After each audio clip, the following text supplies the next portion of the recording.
Aplauda ao Senhor, glorifique o nome de Jesus.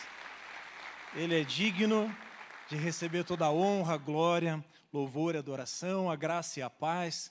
Você que nos acompanha também da sua casa, que a graça e a paz de Jesus também estejam aí sobre a sua casa, sobre a sua família.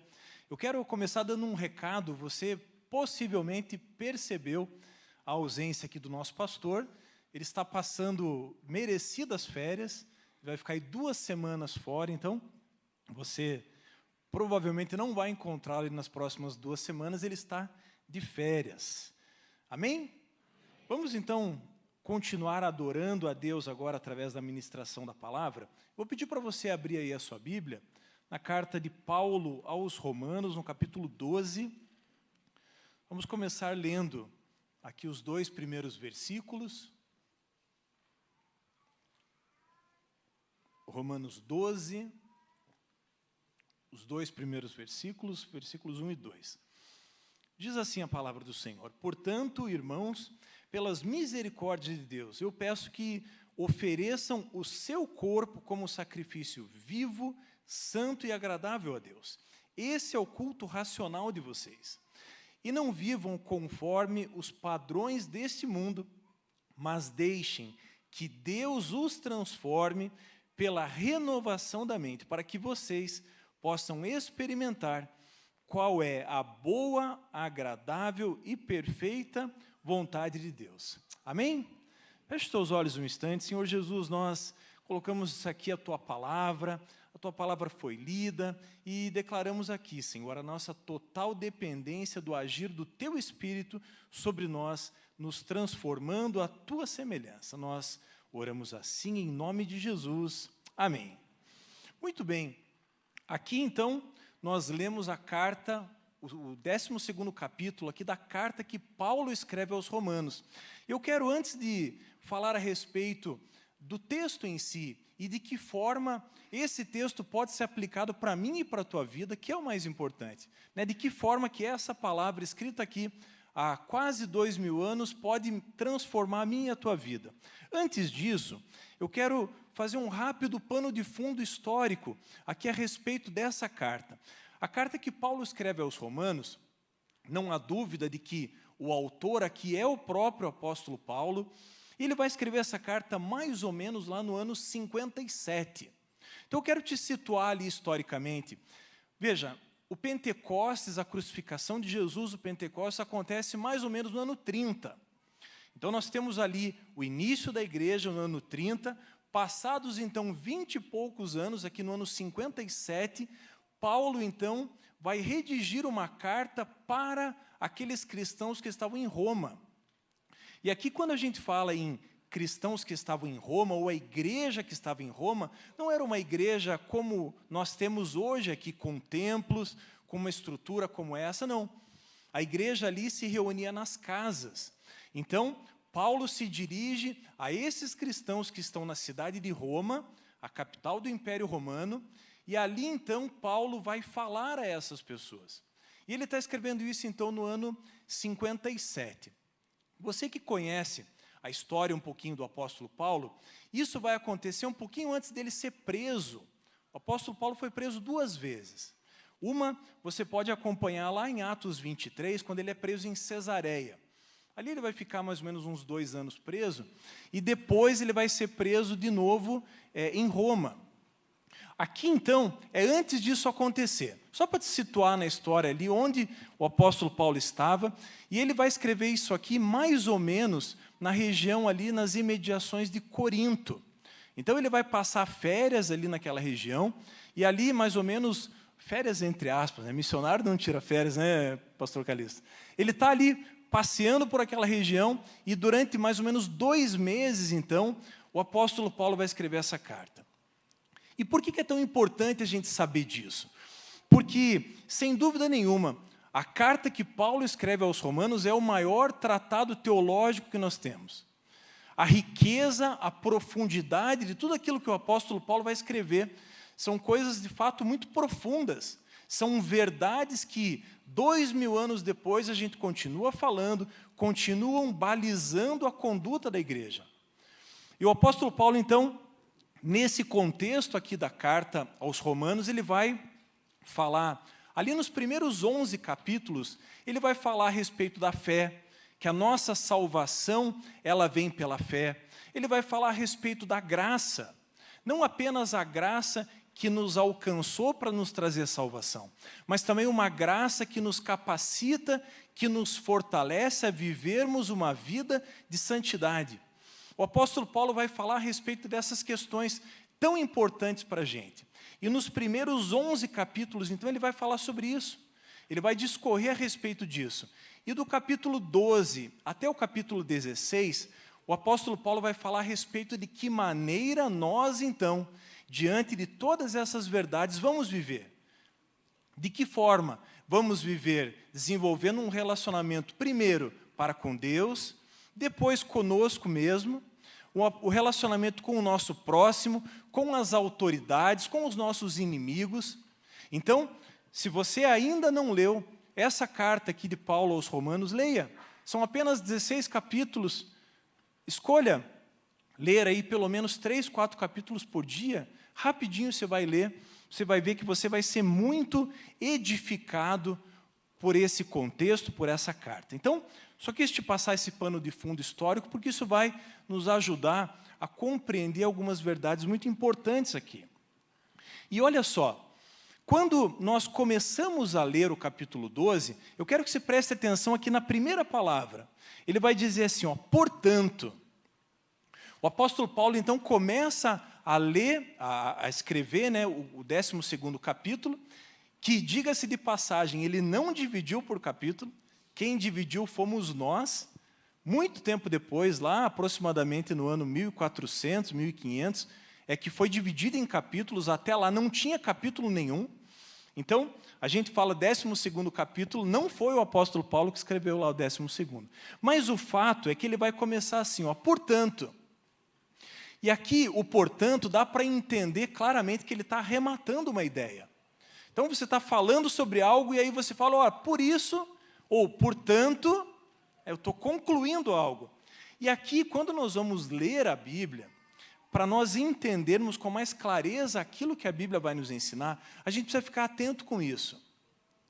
Porque, veja, ele vai dizer assim, ó, portanto, eu peço que... Ele está pedindo algo para a igreja, mas por que ele está pedindo aquilo? Vamos voltar um pouquinho ali, no capítulo anterior. Volta um pouquinho lá, por favor, Romanos 11, a partir do 33. O apóstolo Paulo, então, está falando a respeito da fé, está falando a respeito da salvação que tinha alcançado o judeu, que tinha alcançado também os gentios, né, que eram todos aqueles que não eram judeus. E aí ele vai fazer aqui, vai escrever aqui em forma de um poema, tentando explicar quem seria Deus, ou ilustrando quem Deus é.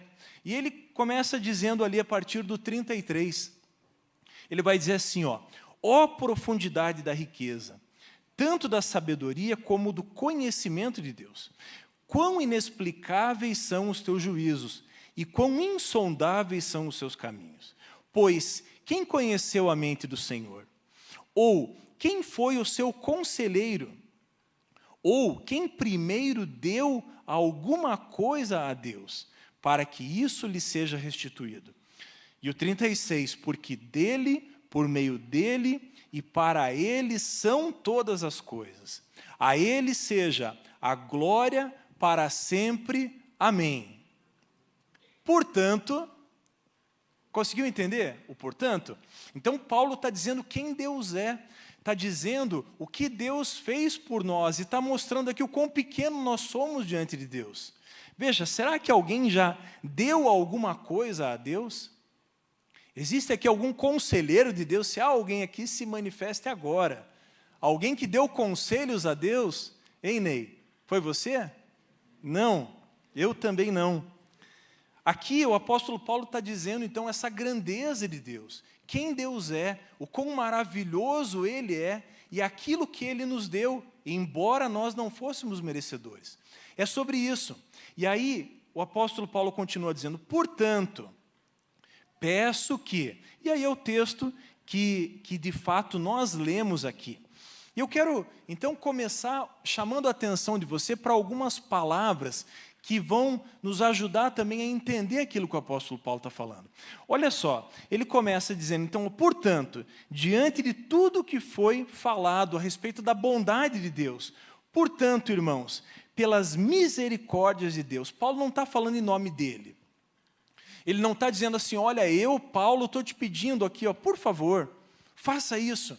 Não, o apóstolo Paulo evoca a grandeza de Deus aqui para dizer isso. Ele vai dizer, olha, pelas misericórdias de Deus, ou seja, por tudo aquilo que Deus já fez por você, por tudo aquilo que Deus já se manifestou na tua vida, por todo o agir de Deus na tua vida. Aí ele vai dizer assim, ó, eu peço que você ofereça o seu corpo como sacrifício santo e agradável a Deus. E a primeira palavra que eu quero chamar a tua atenção aqui é esse ofereçam. Porque você sabe que o contexto do Antigo Testamento é um contexto de sacrifícios. O povo, para ter o seu pecado perdoado, eles sacrificavam algo. Sacrificavam animais. Animais puros, animais, segundo a lei judaica, com 1 ano de idade, que não tivesse nenhum defeito. Então, aquele animal, ele era sacrificado para Deus. Mas ele morria. Aquele sacrifício, ele morria, ele terminava ali. Ele era consumido e ele se encerrava ali. Mas o meu e o teu sacrifício, eles não precisam mais ser apresentados dessa forma. Jesus, ele já se fez sacrifício no meu e no teu lugar. E se hoje estamos aqui, se hoje temos a esperança de vida eterna, é porque Jesus derramou todas as gotas de sangue dele naquela cruz.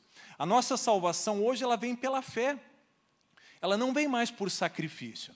Porém, eu e você, diante daquilo que Jesus já fez por nós, precisamos hoje apresentar a nossa vida como sacrifício a Deus. Não mais um sacrifício que é morto e é consumido, mas não, como o apóstolo Paulo diz aqui, um sacrifício vivo, santo e agradável a Deus. E quando olhamos aqui essa palavra, ofereçam, o significado dela é reservado para um propósito específico. Você consegue entender isso? O apóstolo Paulo está falando assim, olha, você que foi alcançado pela bondade de Deus, você que foi alcançado pela misericórdia de Deus, você precisa agora oferecer o seu corpo. E aqui ele não está falando só do corpo físico, ele está falando do ser integral. Você precisa entregar, oferecer a tua vida hoje como um sacrifício vivo, santo e agradável a Deus.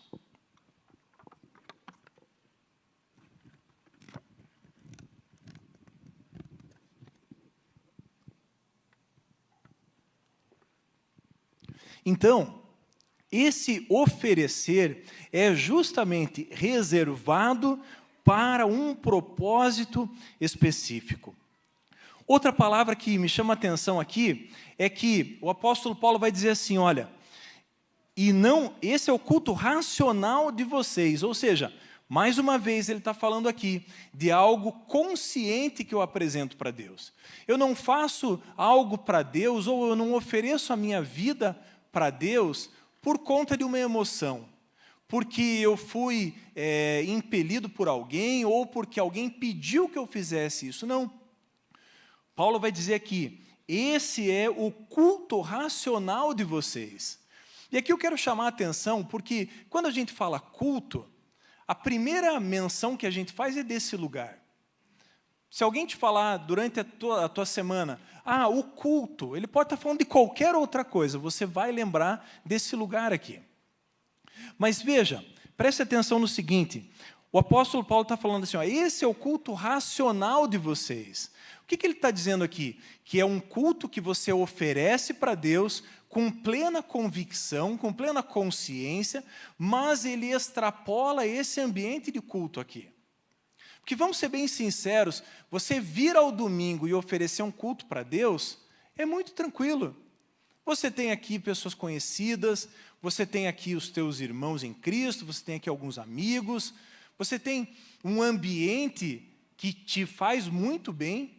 um ambiente que aquieta o teu coração, um ambiente de milagres, mas o nosso culto para Deus, o nosso oferecer a Deus, ele precisa extrapolar a 1 hora, 2 horas que a gente oferece aqui nesse lugar.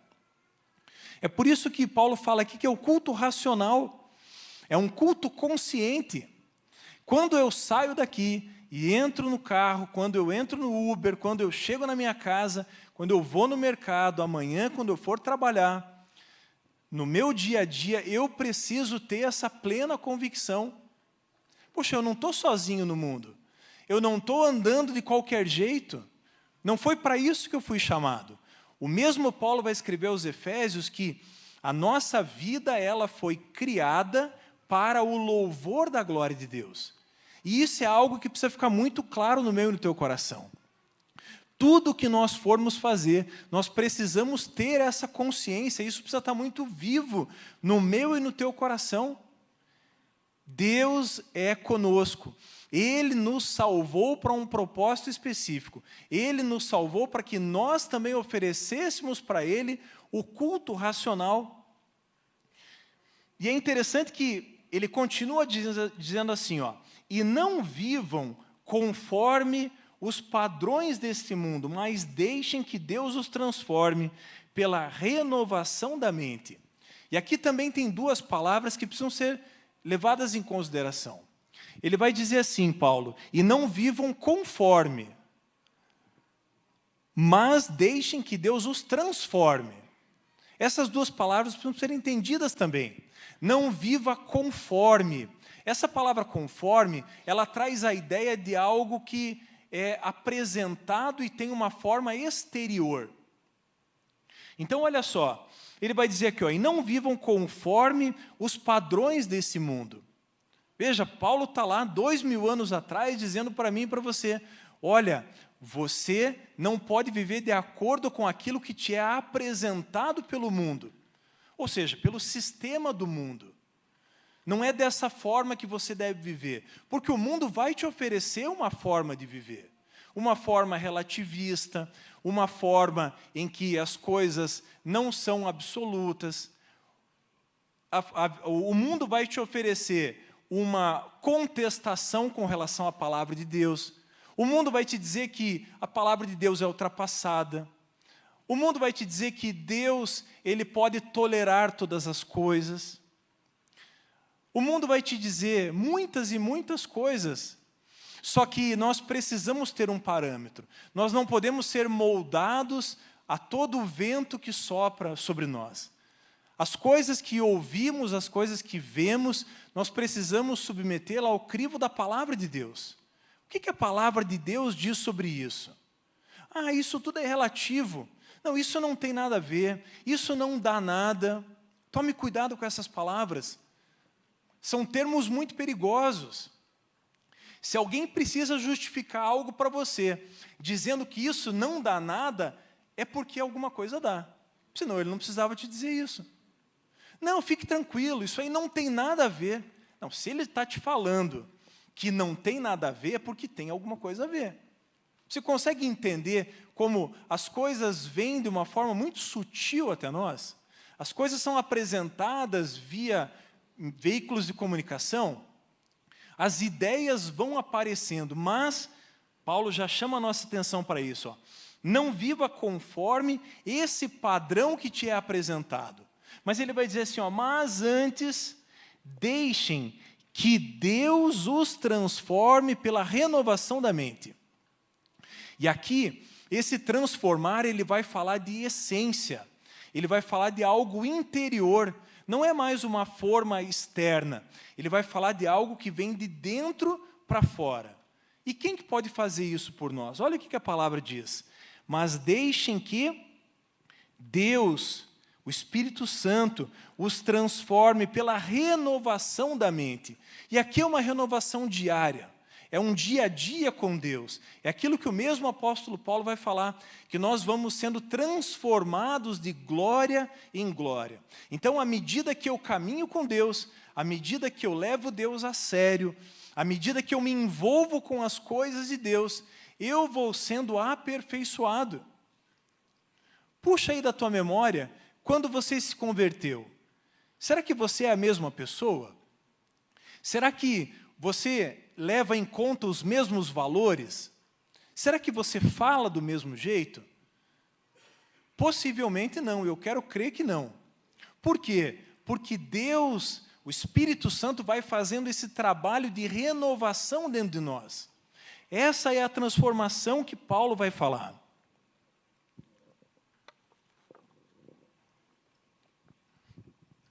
E ele continua dizendo, mas então deixem que Deus os transforme, ou seja, uma transformação interior de dentro para fora, para que, e tudo isso tem um propósito muito específico.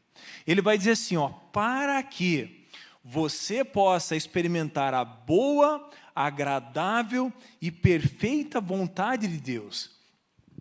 Então, esse é o estilo de vida que agrada a Deus. Essa mensagem ela tem um tema, é uma vida que agrada a Deus. E a questão é, diante de tudo isso que foi exposto, como que eu vou apresentar para Deus uma vida que o agrade? Porque, no final das contas, a gente precisa entender isso. No final das contas, é sobre isso que vale a minha e a tua vida. Um dia, eu e você, nós vamos estar diante de Deus. E a Bíblia diz que nós vamos prestar contas para Deus de tudo aquilo que fizemos.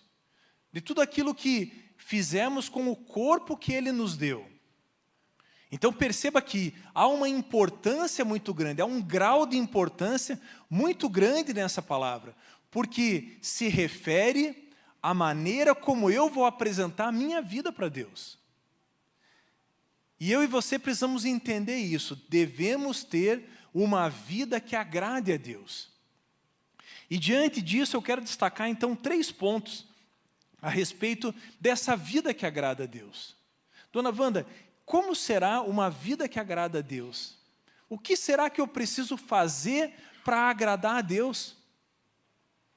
Entender isso, muitas vezes, é mais fácil do que, de fato, viver isso. Porque é tranquilo, é fácil entender que eu preciso agradar a Deus. Mas aí eu posso me pegar pensando assim, tá, mas e aí? Como que eu vou agradar a Deus? O que eu preciso fazer? Como que eu preciso viver? Como que eu tenho que me comportar? Como que eu devo lidar com o meu próximo, como que eu devo lidar com os meus recursos?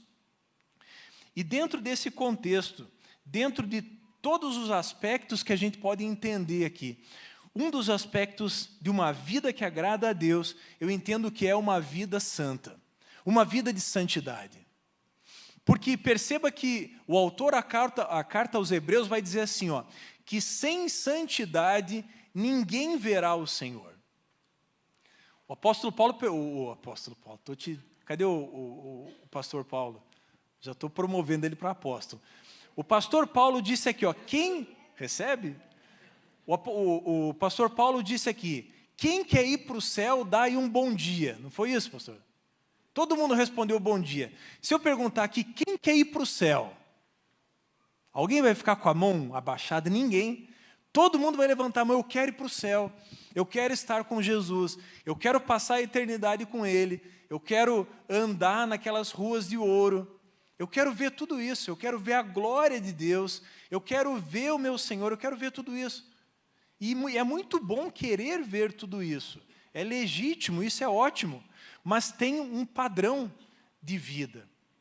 Existe uma maneira de viver que agrada a Deus, e o primeiro aspecto é esse. Sem santidade, ninguém verá o Senhor. Eu estou dando ênfase nisso porque, muitas vezes, a gente fala a respeito, por exemplo, da bondade de Deus. E o apóstolo Paulo fala sobre isso aqui, no capítulo 11. Deus é bom? Sim. Deus é amor? Sim. Mas veja, a bondade de Deus não é uma licença para a gente pecar. A bondade de Deus não é uma carta te autorizando a viver da maneira que você queira. Existe um padrão santo que deve ser vivido. E quanto antes eu e você entendermos isso, quanto antes eu e você oferecermos no altar de Deus uma vida santa, antes os planos dele vão se cumprir na nossa vida. Porque olha só, aqui no versículo 2, Paulo vai dizer assim, para que você possa experimentar a boa, agradável e perfeita vontade de Deus. Eu posso te dizer de experiência própria, que eu, durante muito tempo de vida cristã, no começo da minha vida cristã, desejei viver a boa, agradável e perfeita vontade de Deus.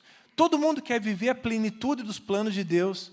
Todo mundo quer ver Deus se manifestando na nossa vida, na nossa casa, nas nossas finanças, no nosso trabalho. Todo mundo quer viver isso, porque é muito bom viver a bondade de Deus. Isso é legítimo, nos é oferecido para viver isso. Porém, o próprio Paulo vai dizer, precisamos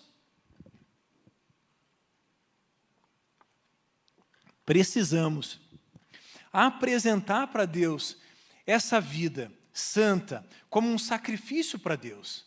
Veja, o próprio Jesus vai dizer aqui, Mateus 5, 48, ele vai dizer assim, ó, sede perfeitos como perfeito é o vosso Pai.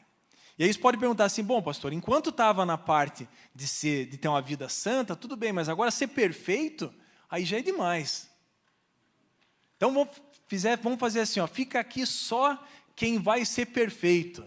Eu sou o primeiro aí na frente. Porque a gente sabe que a gente não vai viver e ser perfeito. Embora a gente busque uma vida de santidade, a gente não vai viver sem pecar ao longo da vida. Infelizmente, eu tenho essa má notícia para te dar. Você vai pecar. Mesmo que você se esforce, mesmo que você vigie. Mas a questão principal é, eu não posso usar um estilo de vida pecaminoso como modo de vida. O pecado ele pode acontecer, mas ele precisa ser um ponto fora da curva. Ele precisa ser um acidente de percurso. Puxa, pequei. E pode ter certeza que quando você pecar, o Espírito Santo vai ser o primeiro a te falar, ó, você pisou na bola. Você não devia ter falado isso. Você não devia ter feito isso. Por quê? Porque o Espírito Santo ele tem esse papel de nos convencer do pecado, da justiça e do juízo. Então, aqui não se trata de ser perfeito e de não errar nunca, mas se trata de colocar Jesus como um alvo e caminhar naquele sentido o resto da tua vida. Foi para isso que você foi chamado. Você foi chamado para viver para a glória de Deus. E quando o apóstolo Paulo fala a respeito de experimentar essa boa, agradável e perfeita vontade de Deus, a plenitude dos planos de Deus, isso passa também por apresentar para Deus uma vida de santidade. Nós precisamos nos lembrar que Jesus vai nos dizer que aquele que é amigo de Deus se faz inimigo do mundo. Ou, aquele que se faz amigo do mundo, ele vai automaticamente se tornar inimigo de Deus. E se eu perguntar aqui, quem quer ser inimigo de Deus, ninguém vai responder, ninguém vai se manifestar. Porém, o fato é que muitas vezes as nossas atitudes, elas vão apontar para o fato de que temos agido muitas vezes como inimigos de Deus. E aqui essa palavra não é uma palavra de acusação, mas é uma palavra de despertamento. Porque precisamos ter muito claro isso. Vamos apresentar um dia a nossa vida diante de Deus. E aí eu não sei se vai ser num telão, ou se vai ser por escrito, mas de alguma forma tudo que a gente fez vai aparecer lá. Até naquele dia que não tinha ninguém vendo. Mas não tem ninguém vendo. Pois é, mas Deus está vendo. Tudo que nós fizemos, nós vamos apresentar para Deus. Agora, isso precisa trazer ao meu e ao teu coração um despertamento no sentido de nos esforçarmos para ter uma vida santa, uma vida de santidade, uma vida de obediência a Deus. E Paulo vai dizer ali, ó, se permita ser transformado, ou seja, uma transformação mesmo. É uma mudança de mente diária. Se antes eu vivia assim, agora não vivo mais. Se antes eu agia dessa forma, agora eu não vou agir mais. Eu vou ser intencional na minha vida, no sentido de apresentar uma vida que agrade a Deus. É por isso que Paulo vai falar a respeito desse culto racional. Pois bem, esse é o primeiro ponto, então. Eu e você precisamos apresentar para Deus uma vida santa, precisamos viver em santidade. Segundo lugar, uma vida que agrada a Deus é uma vida de submissão a Deus. O que significa uma vida de submissão a Deus? Entre outros aspectos, eu acho que a palavra que melhor define uma vida de submissão a Deus é a palavra obediência. Obediência. Certa vez eu ouvi alguém dizendo que o alfabeto, essa é bem antiga, pastor Calista, que o alfabeto do crente é obedecer. Obedecer. Esse precisa ser o padrão da minha e da tua vida. Um padrão de obediência a Deus. Agora, quando falamos aqui em submissão a Deus, em obediência a Deus, isso também tem muito a ver com a maneira como vamos viver diante de Deus. Porque muitas das vezes nós queremos fazer as coisas do nosso jeito. Nós olhamos determinada situação, olhamos um contexto e queremos resolver do nosso jeito. Porque, afinal, somos inteligentes, temos capacidade, sabemos lidar com isso, já lidamos com isso há tanto tempo. Eu vou resolver do meu jeito. E muitas vezes esquecemos de perguntar para Deus o que Deus espera que nós façamos. E isso envolve desde grandes decisões até decisões pequenas. Talvez até no caminho que você faz para ir para o teu trabalho. Quantas vezes você não ouviu aquela voz interior, uma testificação interior te dizendo, viu, vai por outro caminho. Ou, passa nesse lugar primeiro. Não vai por aí, vai por aqui. Olha, não faça isso, não fale desse jeito, fale de outro. Só eu que escuto essa voz? Tenho certeza que não. Seu Espírito Santo falando para você, te orientando, te guiando, mas muitas vezes, mesmo ouvindo a voz de Deus, mesmo entendendo aquilo que Deus está falando, a gente prefere fazer do nosso jeito. Eu vou citar aqui um exemplo bem rápido, bem simples, de uma coisa que aconteceu comigo certa vez. Eu estava dirigindo e arrebentou uma correia do carro. O Espírito Santo falou para mim, conseguiria andar ainda mais um tempo. Mas o Espírito Santo falou para mim, pare e vai naquela oficina ali. E eu falei assim, não vou parar. Não vou parar. E aí o Espírito Santo falou de volta e eu tive a ignorância de falar para Deus assim, não, eu vou por minha conta e risco. Você já pode imaginar o que aconteceu.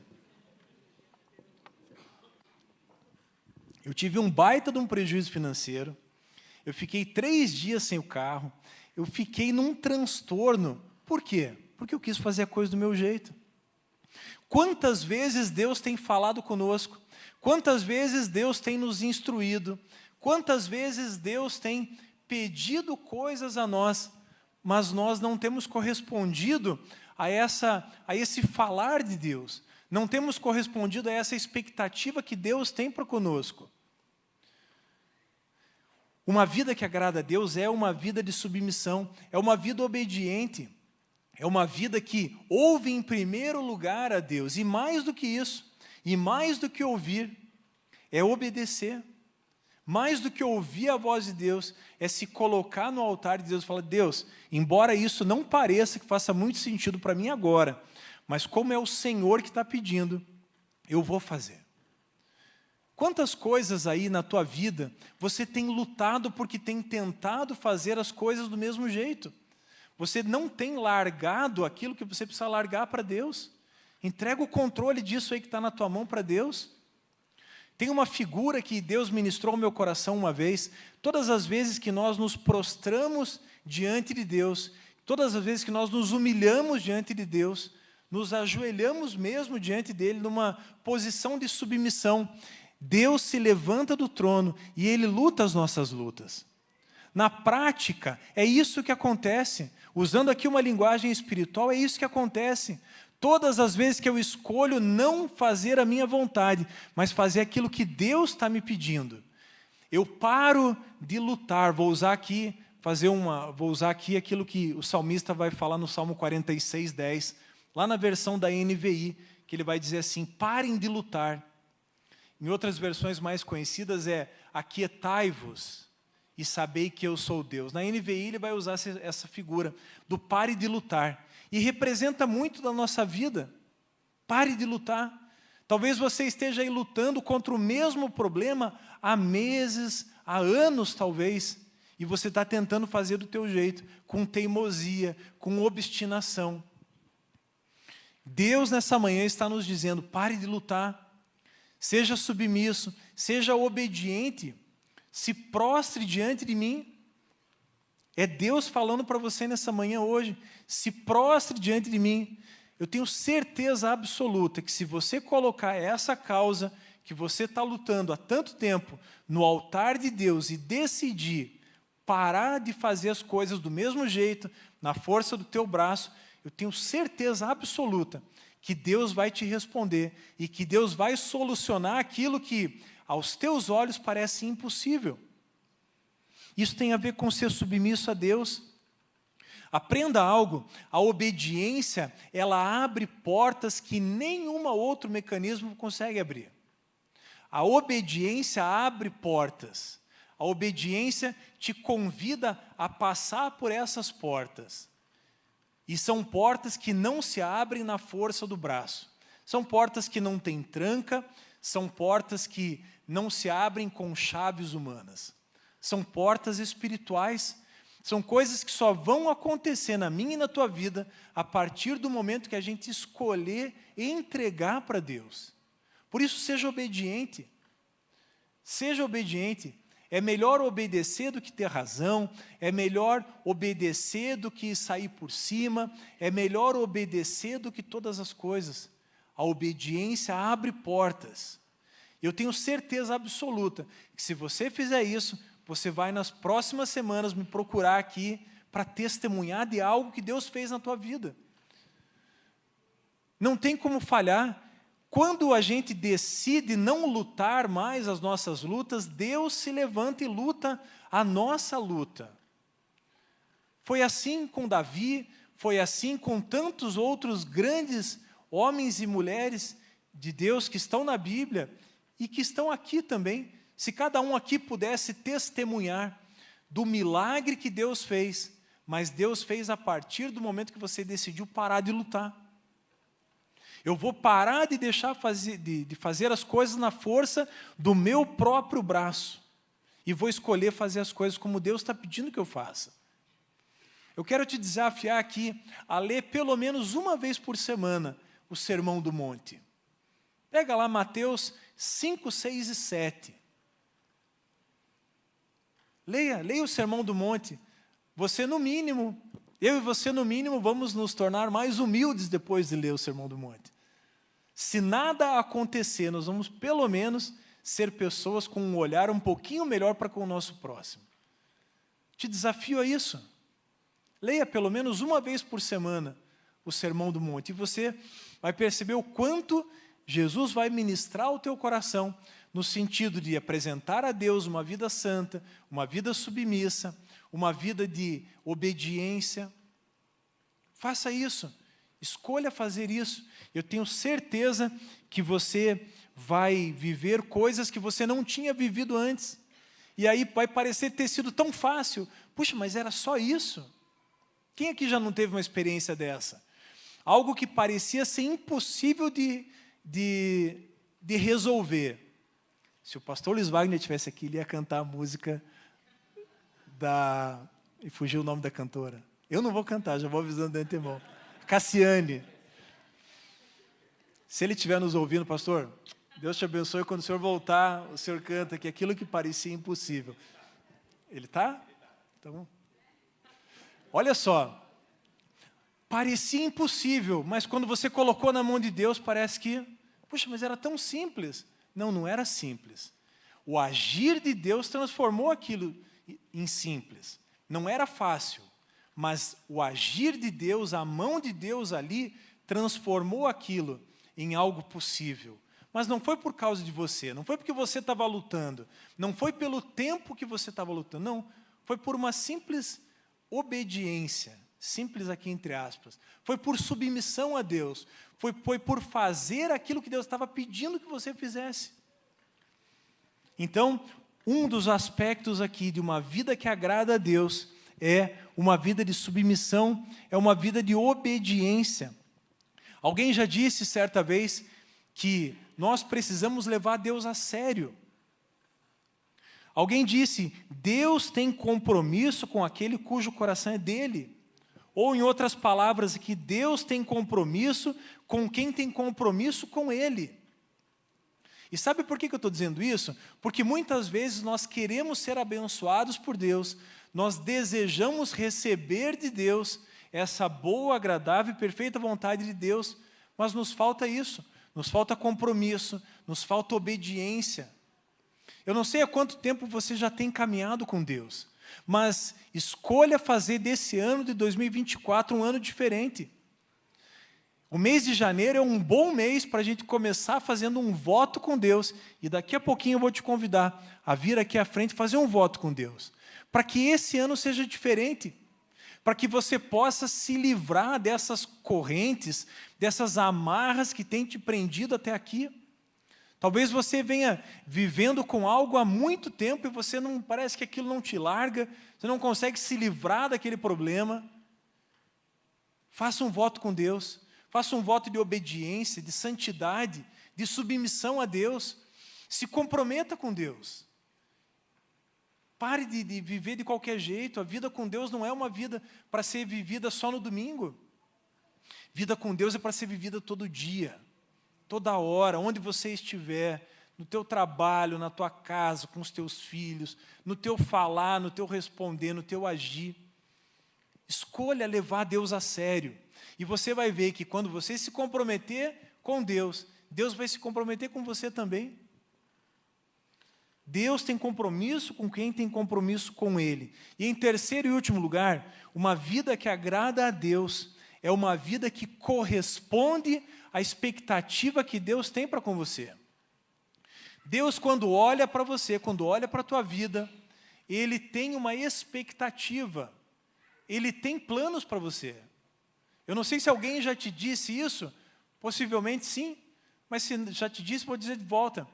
Deus tem planos para a tua vida. E são planos particulares, são planos específicos. Deus, Ele não nos salvou apenas para perdoar os nossos pecados. E não que isso seja pouco, mas Ele não nos salvou só para isso. Deus, Ele nos salvou para transformar as nossas vidas. E nessa manhã o que Deus quer começar na tua vida é isso, é uma transformação, é algo que vem de dentro para fora, é o agir de Deus, é o agir invisível de Deus, de dentro para fora na tua vida. Deus deseja fazer isso hoje, Deus deseja começar uma nova história com você hoje. Mas eu e você precisamos ter muito claro isso. Eu e você temos que corresponder, precisamos corresponder à expectativa que Deus tem na nossa vida. Uma das perguntas que nós, enquanto pastores, mais ouvimos de pessoas é: qual é o plano que Deus tem para a minha vida? Qual é o propósito que Deus tem para a minha vida? O que Deus espera de mim? Essa frase talvez seja uma das frases mais faladas em gabinetes pastorais. A pessoa se apresenta ali com toda a boa vontade do mundo, com o desejo de viver de fato a boa, agradável e perfeita vontade de Deus. Mas ela pergunta assim: eu não consigo entender o que Deus quer para mim. Quem já se fez essa pergunta? Qual é o propósito que Deus tem para mim? O que será que Deus quer da minha vida? Como que eu vou agradar a Deus? Será que eu estou fazendo a coisa certa? Será que eu estou na profissão certa? Será que eu devia ser advogado ou pastor? Ou médico? Hein, pastor Calista? Muitas das vezes a gente se encontra nessas encruzilhadas. Será que eu estou fazendo a coisa certa? Será que eu estou indo na direção que Deus tem preparado para mim? Deixa eu te dizer, eu não sei te responder isso. Quem vai te responder isso é o próprio Espírito Santo. Sabe por quê? Porque à medida que eu e você nos aproximamos de Deus, Deus se aproxima de nós. À medida que eu e você rasgamos o nosso coração diante de Deus, Deus vem trazendo respostas. E Deus não traz uma resposta pronta num livro fechado: ó, está aqui o teu propósito, pega aí e leia esse livro de 2, 3 mil, 5 mil páginas. Não. Deus, ele vai gradativamente se apresentando a mim e a você. Ele vai gradativamente nos falando quem ele é. Ele vai mostrando a bondade dele gradativamente. Mas você percebe que é gradativamente? Então não adianta você, ou não teria tanto efeito você orar, por exemplo, 7 horas por dia, mas orar um dia só na semana. Seria muito melhor que você orasse 1 hora ou 30 minutos, todos os dias. É melhor você ler a Bíblia 3, 4 capítulos por dia, do que você ficar internado lá um mês inteiro lendo a Bíblia sem parar. O teu cérebro vai chegar uma hora que você vai estar... Já viu aqueles memes de oração? Senhor, abençoa o meu inimigo, a pessoa está orando dormindo, e já nem está entendendo mais nada. É isso. Deus espera de mim e de você constância. Ele espera uma vida diariamente de rendição, de submissão, de santidade. Quando nós lemos ali em Gênesis, Deus se apresentando ao homem toda a viração de dia. Ali Deus está falando muito mais do que uma visitação. Ele está falando de uma constância. Ele está falando que dia a dia Ele quer estar conosco. Dia a dia eu e você precisamos buscar a Ele sobre todas as coisas. E uma vida que corresponde a essa expectativa, além de uma vida de santidade e de obediência, é também uma vida de frutificação. Deus espera que eu e você sejamos frutíferos. Deus nos chamou para darmos muitos frutos. E aí eu te pergunto, você está produzindo frutos? Olha para a tua vida, olha para o teu coração, olha para o ministério que Deus confiou na tua mão. Você está produzindo frutos? Que frutos são esses? Todas as vezes que nos submetemos a Deus, automaticamente nós vamos produzir frutos. Todas as vezes que vivemos uma vida de santidade, vamos produzir frutos.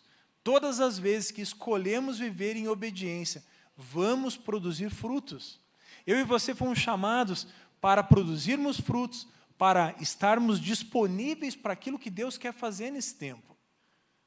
Deus tem planos para cumprir em nós. Deus quer fazer coisas através da nossa vida. Ele faz primeiro em nós e depois através de nós. E isso nunca para. Isso nunca para. Até o teu último minuto de vida, você vai estar tendo a oportunidade de produzir frutos, de dar frutos para a glória de Jesus. Eu quero chamar aqui o Ministério de Louvor. A gente está quase encaminhando para o final.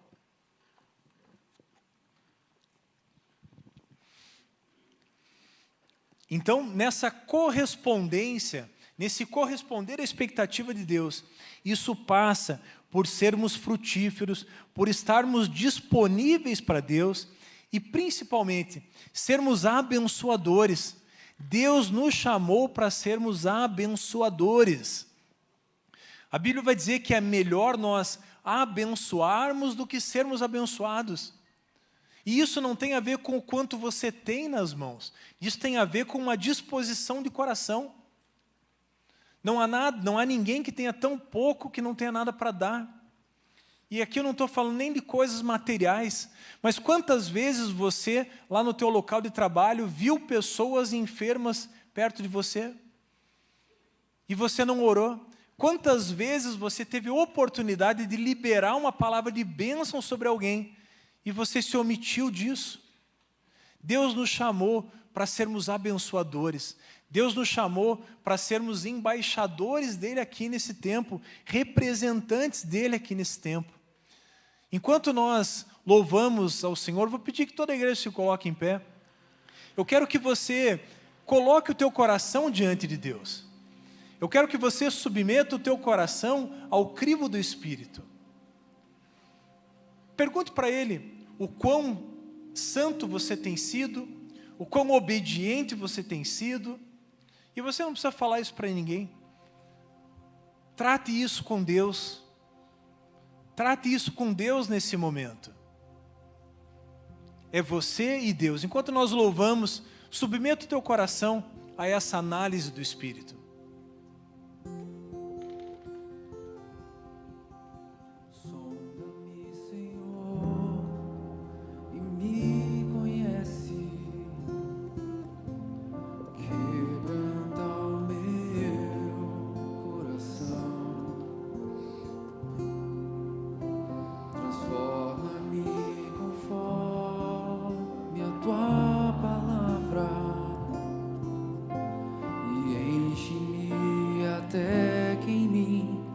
confiaste só a ti, e então usa-me, Senhor,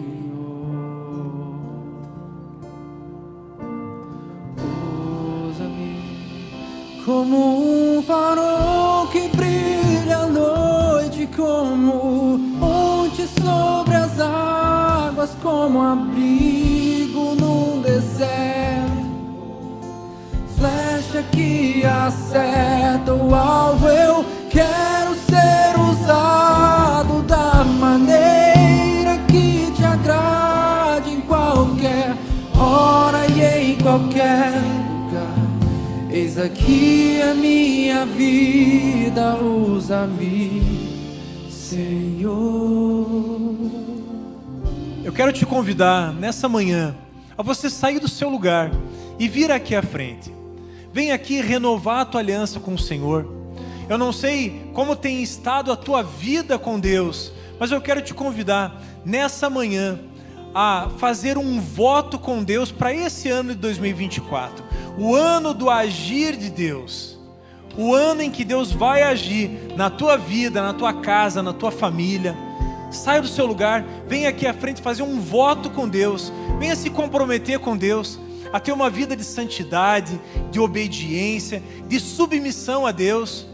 Talvez ao longo dessa palavra que foi ministrada aqui, Deus falou algo ao teu coração. Talvez algo que você precise colocar no altar de Deus, algo que você tem lutado há muito tempo. Eu creio que essa manhã é uma manhã do destravar de Deus na tua vida.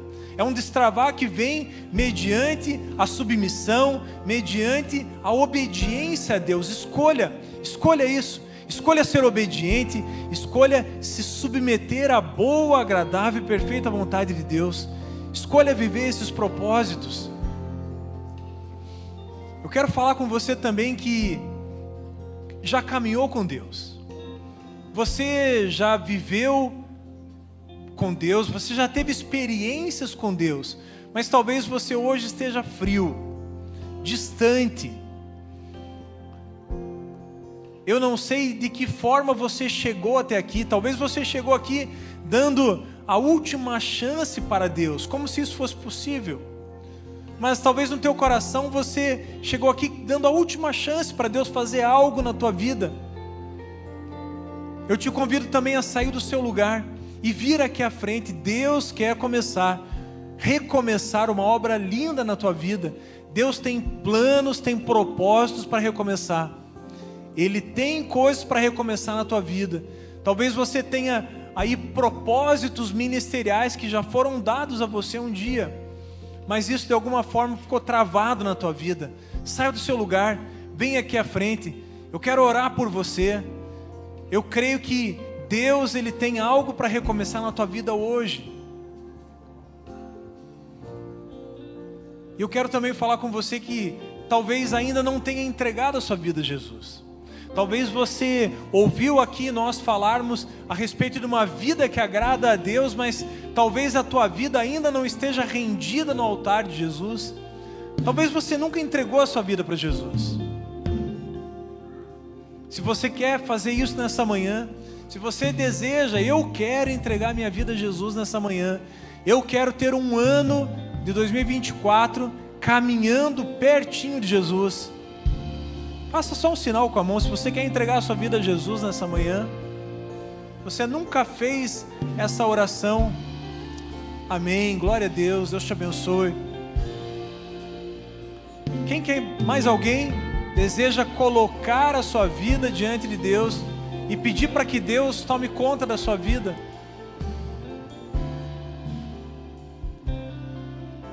Faça só um sinal com a sua mão. Amém. Vamos orar. Vou pedir para os irmãos ali, se puderem descer aqui para a gente orar com vocês, por gentileza. Nós queremos abençoar a vida de vocês.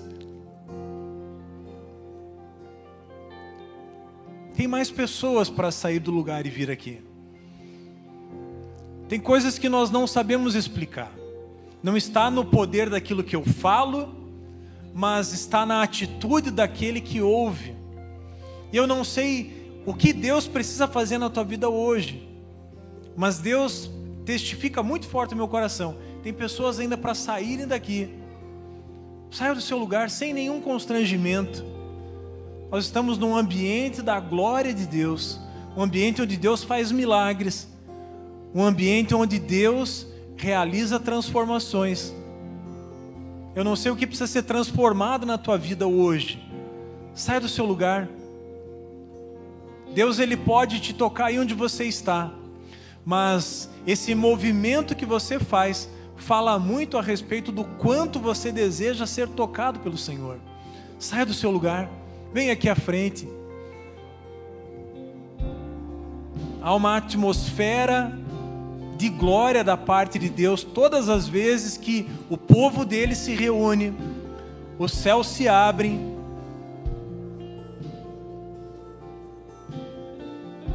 E nesse ambiente de adoração, parece que o céu fica bem baixinho. Não precisamos nem falar muitas vezes. Deus vem ao encontro da oração do nosso coração. Saia do seu lugar, vem à frente. Nós queremos orar por você. Antes de nós orarmos, vamos ser ministrados mais uma vez pelo louvor? Antes de nós orarmos, quero ainda fazer mais um convite.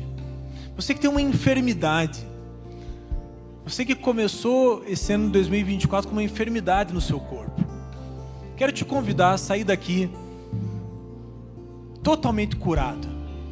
Deus vai te tocar. Saia do seu lugar, vem aqui à frente, eu quero orar por você. Você que tem uma enfermidade, Deus está aqui nesse lugar. Esse é um ambiente de milagres. Esse é um ambiente do agir de Deus. E onde Deus age, as coisas são transformadas. Diagnósticos são transformados. Realidades são transformadas. Vamos orar. Vou pedir que toda a igreja estenda as suas mãos para cá, você que ficou aí no seu lugar. Vamos orar. Amado Espírito Santo, nós te celebramos, Senhor, pela tua presença. Nós te louvamos, Senhor, e te exaltamos, honramos a tua presença aqui no nosso meio. Senhor, obrigado, Deus, obrigado porque vidas estão sendo restauradas aqui nessa manhã. Obrigado, Senhor, porque propósitos, Senhor, estão sendo restaurados, vidas estão sendo transformadas, doenças estão sendo curadas. Obrigado, Senhor. Obrigado porque o Senhor não desiste de nós. Obrigado porque o Senhor é um Deus de recomeço. Ah, Senhor, recebe aqui cada voto, cada compromisso, Senhor.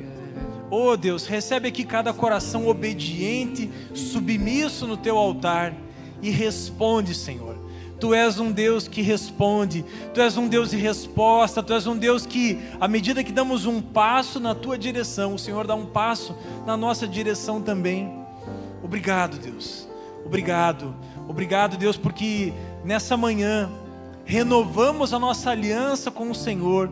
Obrigado, Senhor, nessa manhã, porque com os olhos da fé podemos vislumbrar, Senhor, um ano extraordinário, um ano verdadeiramente do agir sobrenatural do Senhor sobre a nossa vida, sobre a nossa casa. Senhor, abençoa cada um dos teus filhos aqui. Senhor, renova-os, fortalece-os, cura-os, ó Deus, prepara-os, ó Deus, prepara-os, Senhor, para uma semana abençoada. Prepara-os, ó Deus, para um ano extraordinário.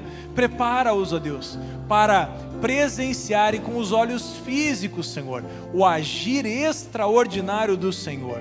Deus, eu os abençoo nessa manhã e lanço sobre eles palavras de vida, palavras de bênção, palavras de restauração, palavras de cura, de recomeço no teu altar.